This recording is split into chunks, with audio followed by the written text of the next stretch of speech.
Ito ang mabisang gamot sa pagtatae ng kambing. Tara, punta tayo doon sa pinagpastulan namin. Ang gamot na ito ay tabletas.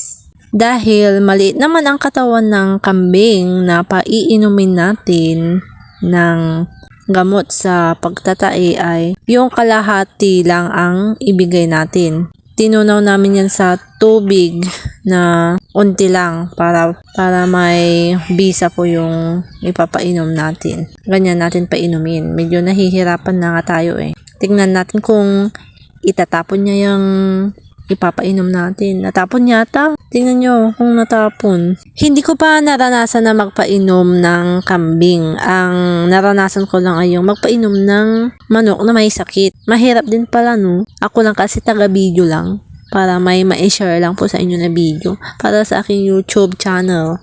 Kung titignan yung maigi, natapon talaga. Nakikita nyo ba yung ebidensya? Kulay yellow.